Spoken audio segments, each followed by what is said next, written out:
Hey, what's going on, guys? This is Mike for Mobox, and we're back with tutorial number 15. And in this video, we're going to show you how to do a cool, it's like a shockwave effect. And you could do this on regular video. I've seen people put it on like muzzles of guns when they go shooting to kind of give it more of a cool effect. But I've also used it personally for like bomb shockwaves. So let's go ahead and jump right in it. I'll show you. It's really simple. So we're just going to go ahead and open up After Effects. And I am running After Effects CC. This is the latest version as of November 28th, 2015. Let's see here, it opened up on the wrong side. Well, we'll just create a new composition. I'm on the wrong monitor over here. Let's see, we'll only make this 10 seconds. I don't think any more than 10 seconds will be needed. We're actually going to bring this down to 30 frames a second because that's what I'm recording this video at. And we're just going to hit OK. I'm just going to drag this over here. So we're going to start out by just simply drawing a circle. So we're going to come up here to the shape tools. I'm just going to hold it down and come down to ellipse tool. And holding shift, I'm just going to drag it out so it's proportional. That looks about good. I'm just going to line up this center point. If you click the shape and you press Y, you could then drag it to the center, or you could use this tool by Mobox. Yeah, you can get that. I think it's like mountmograph.com/motion. And then I'm just going to use this align tool to align it in the center. You can get the align tool by going to window, align, and then you could put it wherever. So now that we have this shape here, I'm going to increase the stroke. So we're going to make it quite big, and we actually don't need the center. So I just clicked the fill, and I get this option here. I'm just going to select that. That makes the center an alpha layer, alpha channel. I'm just going to make the background black real quick just by clicking this transparency grid. It's still transparent, it just shows it as black. So now we have this circle here, and what we wanted to do, we wanted to expand out from the center. So we're just going to scale this down. So press S on the keyboard, set a keyframe there. Maybe just under a second later, we're going to want it to be scaled up at this point. So I'm going to come back down here, set this to 0.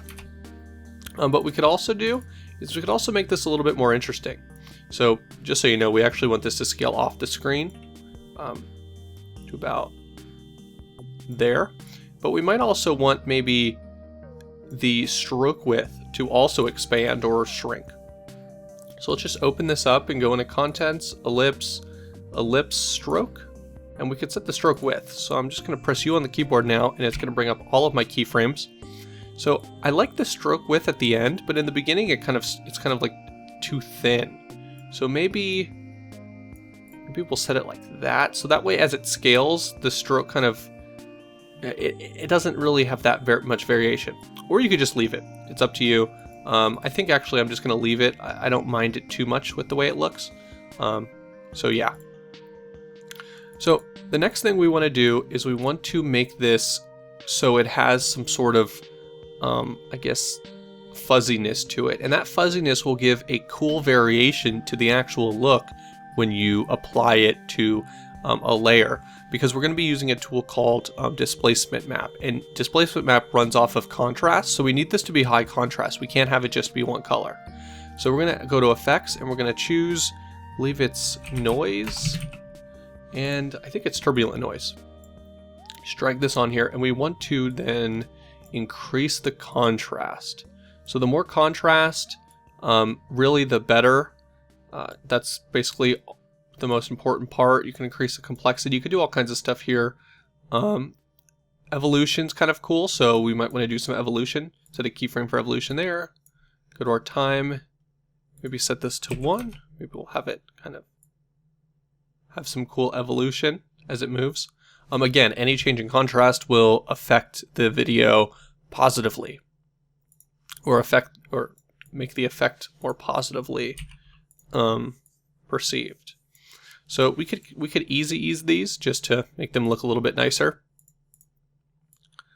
And we're pretty much almost ready to go. So what I like to do is I like to add some blur to this.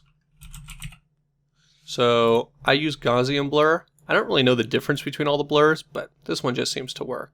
I like to kind of push the blurriness up a little bit, and then I can go in and then I could affect the contrast to look kind of like that, so it changes.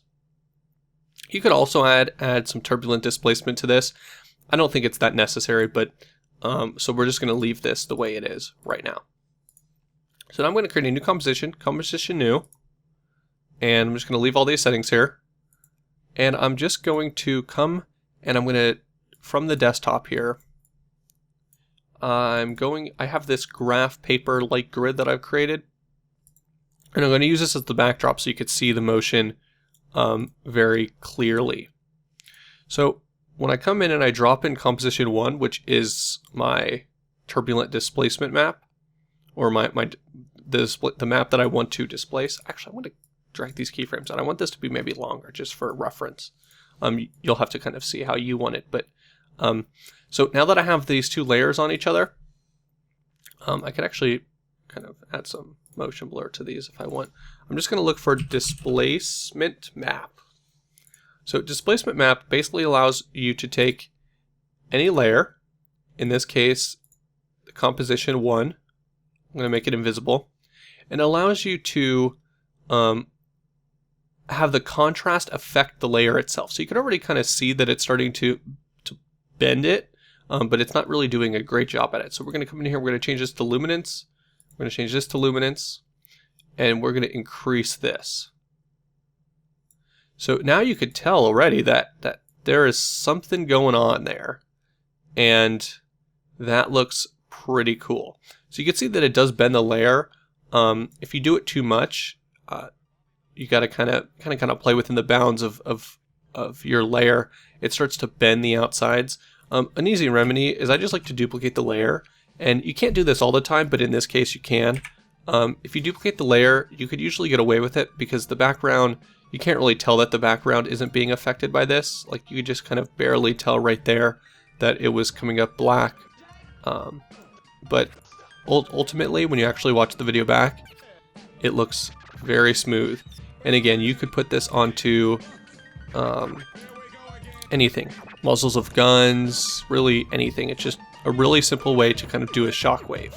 But anyways, I hope you learned something new, and I hope you learned about some of the different techniques to blend and stuff like that in this video. If you did, please give it a like. If you want to see more, subscribe, and we'll be back with another tutorial next Wednesday.